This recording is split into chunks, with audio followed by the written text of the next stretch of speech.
Hey guys, welcome back to the channel. Thank you so much for clicking if I mean so if you guys keep clicking, if you guys keep clicking, I'll keep making and I guess we're really at the merge now. It feels real. Like it feels like we're here and we've gotten there after all of the pre-merge, which I think has been the best pre-merge so far in this new era. I mean, I guess we can kind of reflect here on the pre-merge for a bit. What do you think of this pre-merge as a whole? I mean, there wasn't as many like island twists because it didn't feel as forced. And I mean, the people that needed to go home pre-merge also went home pre-merge. That didn't happen necessarily in I other mean, seasons. For me, aside from Josh, like everyone who I felt like kind of needed to go home pre-merge went home pre-merge, and Josh is still a good character, so I don't really Yeah. mind him going to merge. I just think as far as strategy wise, it would have kind of closed the book on the pre-merge to have a Josh blindside here. But I really do think like out of the people that are left, what the hell what is in the background? You killing a dragon in the background? What's going on? Sorry, I was eating. Bro, that's you eating? You sound like a machine, my guy. No, I was closing the lid. Okay. Yeah, but I mean, to me, I feel like the people that we have left, your Yam Yams, your Massas, your your Carolins, your Carsons, your Brandons, even Josh. These are all really good casting choices. And aside from maybe the two older ladies and Jamie and Heidi, I really can't look and find any duds in this cast. I mean, the next closest after them is Kane, and Kane to me at least has added something. So to me, I really think that the people who have gotten to the merge are the people who need to be at the merge. All right, let's get into the power rankings. Of course, we go from worst to best, from goats to winners, from next boot to someone who's not going to go home soon. That is how we do it here. And so at 12, the player in the worst spot for me is Josh. I mean, to me, my 11, which is actually gonna, I'm basically gonna say it's Brandon. For me, the reason that Josh is below Brandon here is because there's so much strategy here that we're seeing of people who don't want to play the game with Josh. I mean, we've seen his whole tribe at X him out, and even if they take him back, that's going to come back to bite him because he doesn't have that pair or that bond like Matt and Franny, and of course Massa and it'd be Heidi they do. So I mean, of course, that kind of bites him in the butt. Of course, he has two kind of mortal enemies here in Yam Yam and Carolyn, people who are going to vote him out and are going to be kind of bloodthirsty for his exit.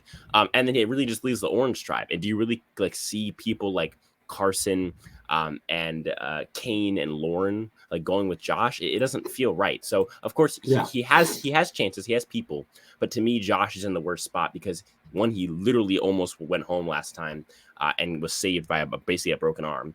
And then, of course, Brandon is at 11 because of the horrible conversation that was had last. Why isn't Danny 11? Why is because Danny's edit's been.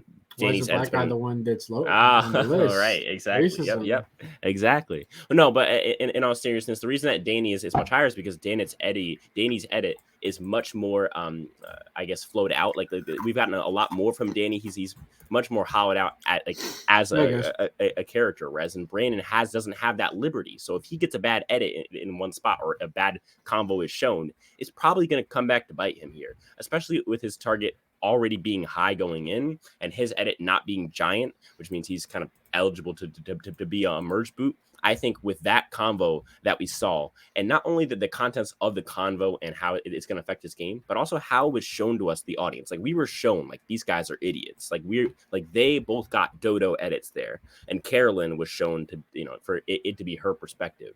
So that really says wonders about where this post merge is going, in the direction of Carolyn and Yam Yam and people like that, and away from people like Massa and Brandon. The reason Massa's higher is because his edit is much more filled out, and therefore he has to go on for at least a few more episodes here. He also has allies. I mean, who's Brandon's ally? His own tribe is against him right now for the most part, and I can't imagine that the other two tribes are going to be opening up with open arms. So I really do think Brandon's probably in a worse spot than Josh. I just like the feelings of Josh almost going home last episode have forced me to put him lower.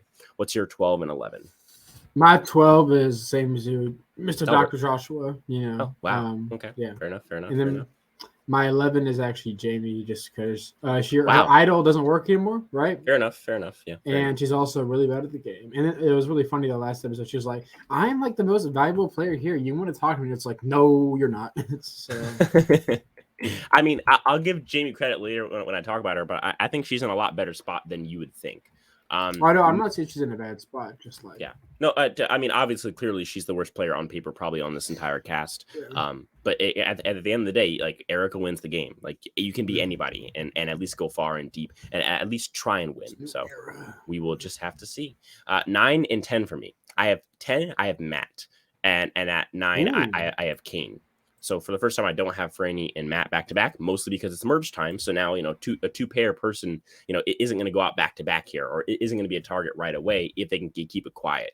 It's going to come back to bite them eventually, right? Like there's no way that they're getting to 6-5-4 with them too. But I do really, really think that people like Matt and Franny could go far here, especially with their original tribe, and then just hope that Massa and Heidi can somehow lose the power and they to take over at a place like 6 or 7 or 5.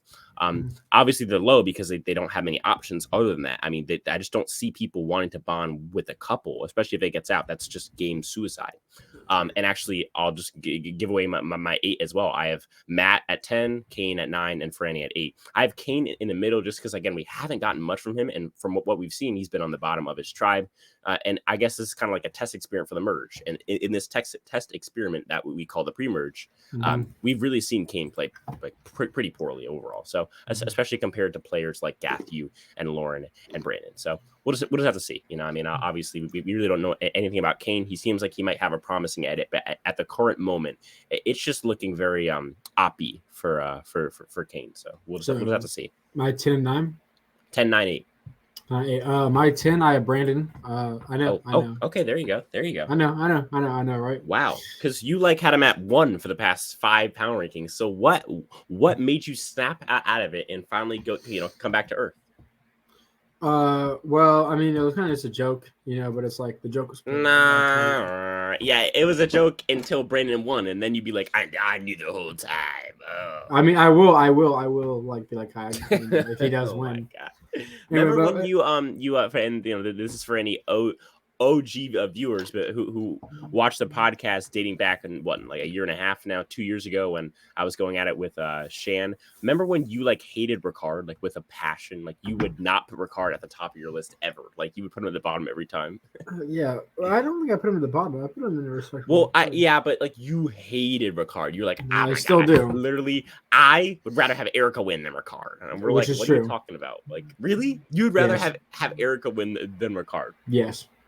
Wow, I just cannot get on that same wavelength as you. That's how much I dislike him. Wow. Well, I mean, you know what? Dedication, definitely. What's your 9 and 8? My 10, Brandon. My 9, Matthew Blankenship.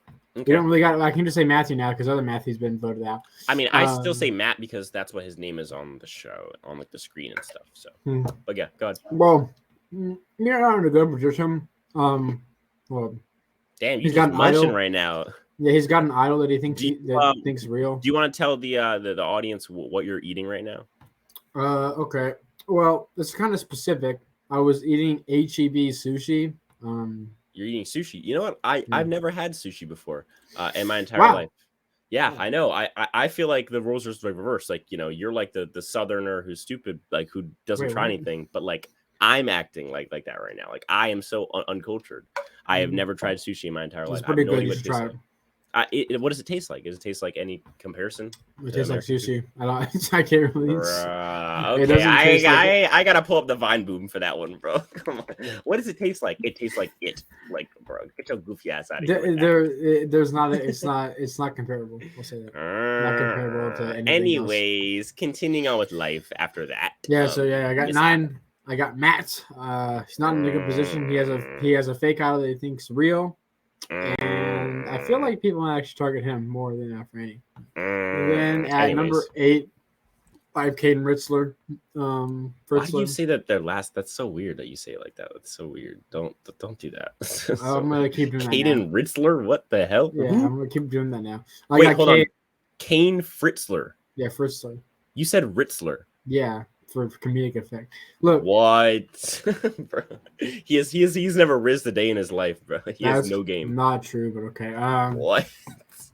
So I got Kane at number 8. Okay. I agree with you. He just hasn't done that much outside the game besides, "Ooh, I want to be the hero." And then he pulled out the sword and like, "Whoa, It's like something might have you happened," and really want then to get nothing a fan happened. favorite. It's like you really want to get a fan favorite edit, don't you, Kane? Okay. Yeah, All and right. then All they right. had that stupid conversation. It's like, "What's your favorite Pokemon type?" I'm like, "Ah," it's like, Yeah, I'm just like, you wow, know. this is a conversation between two people who have never touched grass in their entire life, and Mhm. it's shocking to watch. This is It's exactly dumb. what I tune into to Survivor for. Two people who Wow. are never outside. We have at number 7 for me, right? We'll do 7 Yeah. and 6 back to back. 7, I have Jamie, and 6, I actually have Lauren here.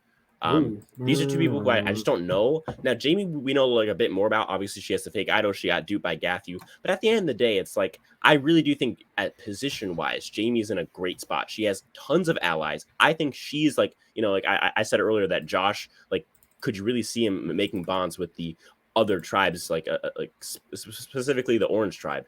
Like, I could totally see Jamie making bonds with every single tribe. She seems like socially a pretty decent player. It's her strategy. It's god awful. And at the end of the day, it is going to come back to bite her here. But I wouldn't count Jamie out here really at all. It's I just would. her. It's really her on paper. Her as a player, just in a vacuum, is very, very bad. But on this specific season with this specific cast, other than the fake idol thing, she's in a great spot, and hopefully she doesn't rely on it to keep her game going. So we'll just have to see. Totally. Yep. Right. We have what, number 6 then, and then at 6 I have Lauren. Again, we have not gotten anything from Lauren, and people think she's the winner because they like think her outline is in the logo or something, which is so stupid. Like, what? Like, we've gotten nothing from her. So if she's the winner to this quote unquote great season from production, she better not be the winner. She's the only person I think left that I would just be like, what? Like Jamie, Franny, Kane, Matt, Brandon, Josh. Like, I to me, any of those people who I've said so far, perfectly fine. And then of course my top 5 in no specific order: Yam Yam, Carolyn, Carson, Heidi, Mass. I mean, like all these people I'm fine with. Even Heidi, like, but even Jamie, but Lauren, we've gotten nothing. Lauren? We've got who? Maybe the color of her skin? Like, what? Whoa, yo, that's crazy. That's crazy. Anyways, so number 6 and 7 for you. My number 7's Franny. Okay, fair enough.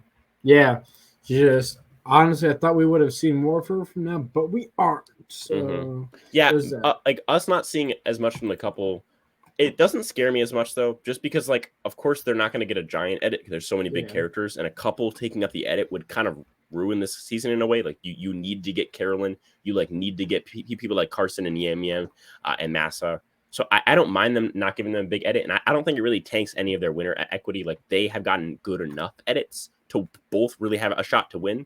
Of course, with Carolyn being kind of the vortex here, she takes away the chances of like half the cast to win. Obviously, I mean, we both agree like she has around a 50% chance, I think, to win the game compared to the entire cast, which kind of holds the other 50%. So I think overall, I agree. Franny and Matt are around this like 10, 9, 8, 7 range. And they probably won't move until they get voted out at probably 10, 8, 9, 8, or 7. So agreed. And then 6. 6 actually have Lauren in the same spot as you. Okay, fair enough. Fair enough. I mean, there's just really nothing to say about Lauren. She's just so boring. She's there. It's like who Anyways, are you? Number 5. I got Massa at number 5. He's a bit low. I mean, I put him. I think it was 2 weeks ago. I put Massa at number 1. And I had him at number 2 last week. But like that conversation is a killer for his game. Because it isn't even the conversation. Like he for me, I think that like combo strategy wise was more of a killer for Brandon because Brandon's edit isn't as big.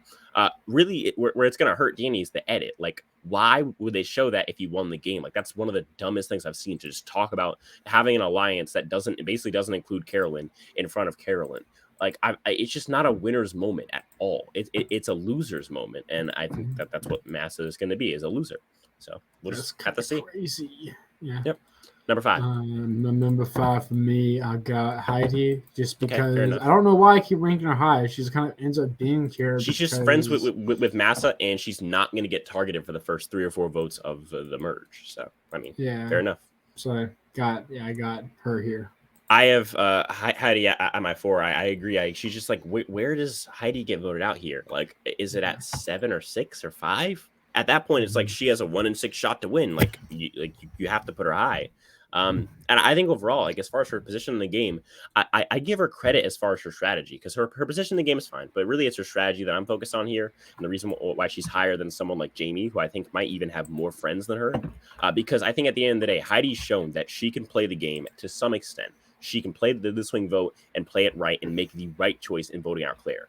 We've seen Jamie actively not vote when she was the swing vote on purpose because she's not for some genius reason like Matthew, but because she was scared. I mean, it's silly. It's silly stuff. Right. So it's like for me, Heidi is on a different level here. Still not the best player, but much better than someone like Jamie. And she's friends with Massa, which is perfect because when you're friends with a person who's really good at the game, but is also going to go out soon, or at least somewhat in the near future, that's always good. So I have her at 4. You're 4. My 4 is Dean. Just kind of switch spots with them, Okay, fair enough. Thoughts? Danny would have been number 1 if it wasn't for that scene. Yeah, basically. Yeah, I mean, that was really bad. It's just so bad. And again, I probably sound like a broken record, but it really isn't even about the strategy. It's the edit. Like both of them were shown to just be absolute doofuses, and specifically doing it in the presence of Carolyn. And we heard it through the eyes of Carolyn. And Carolyn's like the vortex this season. If you like get Carolyn mad in the edit, you're screwed. In the game, you're screwed. It's not good because Carolyn's edit's so good. I think anyone who opposes Carolyn and I guess more of a confrontational and aggressive way, like they kind of did it in that conversation, is completely screwed. Yeah, agreed. Number 3, right, for me. Yep. Number 3 is Yam Yam. I wanted to put Yam Yam higher and maybe at 1 or 2, but again, it's just that villainous part of his edit that makes me weary. I think he's one of the best strategists on the season. I think he's one of the best social players on the season, and I mean, shockingly, I think he might actually have a chance at these immunity challenges during the merge because they're all so like ridiculous and like just out of the blue. So I feel like he is one of, if not the best overall players in the game. My issue just comes like, where's his friends at the merge? Like, yes, I'm sure they'll like bond with I guess the Green Tribe, probably him and Carolyn and Josh. Obviously, that kind of comes together easily. But like, I just don't think that's going to last long. And at a certain point, Yam Yam is going to be targeted because he's such a giant threat to win the game. Who would let Yam Yam get to the end out? Like if you're out on the island, Carolyn's a bit harder to see as like a sleeper pick for a winner because they don't see the edit. I think Yam Yam is much more obvious as far as a threat to win the game. So I have Yam Yam at 3. Yeah, he's a giant threat and a giant person too because he's fat. Whoa, that's crazy! You about to get me canceled? Community guidelines struck. 3 strikes and you're out. I have the same exact thoughts and opinions because I'm 3 as well. Wow, so. You're basically a copycat. This I made my list. This is cultural appropriation, Sky. You're gonna get canceled. Let it be known that I had my list done before he did. He made his list. No, actually, I identify as having my list done first, so I like you to respect that identity. Okay. Mm-hmm. Okay. Thank you. I appreciate that. So you're not being blankophobic. Okay. That's crazy. How about that? Okay. Anyways, number 1 and 2. At 2, I have Carolyn. At 2, I have Carolyn. At 1, I have Carson. That's kind of crazy. Because we have the exact same one. No. Oh, okay. Oh, okay. But for me, the reason that Carolyn is at 2 for me and Carson's at 1, I just can't put Carolyn at 1. She's clearly a bottom half of this season player as far as just on paper. Like, I'd say she's better than Jamie. You could make the argument she's better than Heidi, I guess, but I personally think that Heidi's a better player on paper. Is there anybody else? I mean, everyone else is just, I mean, maybe Kane. It's like she's a bottom 3 or 4 player on the season easily, and it really isn't even arguable as far as her strategy goes. Really as far as her social games goes. She has a decent strategy, but it's mostly because she's with Yam Yam. If she's with people like Jamie and Heidi, she's not going to go very, very far in the game. I think her best bet is to keep Yam Yam around for as long as possible, even possibly going to the end with him, like kind of how Jesse did with Cody. Now, I didn't mind Jesse taking out Cody. Everyone says it's a dumb move, but I think he put his game on that immunity challenge and lost, and then he put his game on the fire and then he lost. It's tough, but at the end of the day, I think Jesse put himself in a great spot to win, and I think that's what Carolyn's going to have to do is blindside, her ally in Yam Yam around 5, maybe 4 in fire, but probably 5 or 6. I think that's the only place that really makes any sense. But I think she has to have Jam in the game, and she relies heavily on him, and that's why she's at 2. Carson, for me, she has so many options. I mean, we've talked about options so far, on this podcast. We've talked about, like Josh, he's not gonna be able to make friends with the Orange Tribe, or people like Jamie. She has a lot of friends, but she's limited as far as her strategy. Carson has the social, the strategy, and might be the most physically fit player aside from Brandon and Massa on the season. But of course, the difference between him, Brandon, and Massa is that he's not a big threat, like as far as his looks. So I really do think Carson's in a great spot. The only thing that might catch up to him is that he just, like, when you look at Carson on the island, you're immediately thinking he's way too smart. He needs to go immediately if you have any common sense. So that's going to be really, really bad for his game. But I think as far as his options, his strategy, and his social gameplay, and honestly also his edit, like his edit's not that bad either. I think he's in a really, really good spot to at least make a run at it. He's probably more like a finale boot, or maybe like a final 9 or 8 boot. But I think at this current moment, on paper, he's the best setup to win. And the only thing he doesn't have is like Carolyn's amazing edit. But besides that, I really do like Carson's chances here. Mm-hmm. What about you? Well, I mean, you said it. He's probably like a final 9 or whatever boot, or like finale night boot, which is why he's at number 2, and I got Carolyn at 1. I get why people might be hesitant about Carolyn at 1. I was too, but I mean, it's just like I kind of have to, because like no one else has just gotten this. I mean, she's like the main character of the season. I don't normally say that about a Survivor player, but it's like she's the main character of the season. Like, what else can you really say? No, I mean, I really can't argue with the point you're making. I mean, she is clearly has the best edit probably ever in this whole new era. Meaning, and again, just for reference, because some idiots think that I mean like 33 and up when I talk about new era. No, new era is 41 and on. That like Jeff calls it that. This is the quote unquote new era. So for me, in this new era, she's gotten the biggest edit, in a pre-merge. Maybe Shan is second, or maybe tied there, but she's got a really, really good edit. And the difference between her edit and someone like Shan or someone like Jonathan or Drea is it's been really all positive. I get that there's been negative moments, but all those flawed moments have been corrected by her or made it into like a quirky character trait, which is perfect for a winner's edit. Like that growth, but not too much growth. The mess ups, but not too many mess ups, or not too severe of a mess up. That's all great for her winner's edit. And so I really do think that she's in a good spot. And I really can't argue with your placement of her at number 1. And I will say I don't think she's going to win. But it's like fair enough. I got to. Who's your like right now? Like if like gun to your head, who's your pick? Because for me right now, gun to my head, it's Carolyn. I mean, who else are you're picking? Yam? I mean, I guess I'd pick Carolyn, but it's like I don't think she's gonna win. Right. I know. I get it. I mean, but if someone's like, if you will die if you get this wrong, I will shoot you in the head. If this, I mean, I can make it easy for you. Like, it has to be a woman. I mean, there's no way a man, like after all of this, like the men are gonna go out like flies now, and I really do think it's going to be a woman. So it's either Carolyn, Lauren. That's it. I mean, because there's no way it's Jamie or I guess maybe Heidi. So I guess Carolyn, Heidi, or Lauren. Watch a man win this season. Oh my god, that would be such a Giga Chad moment if like Massa just persevered and won. That'd be such a Giga Chad moment. If Massa, So I really am liking this season. I mean, I'm curious what the audience thinks. Let me know down below in the comments. What do you think of this season? Sky, is there anything going on in the Skylander universe? Nah, but I posted a video on Surviving. Check that out. It's called Is Survivor 44 Actually Good? And the video quality is 2,160 60 frame per second 4K. Wow. So, that is a lot of frames, guys. Go check that out. Everyone's always saying, Spencer, why don't you edit your videos better?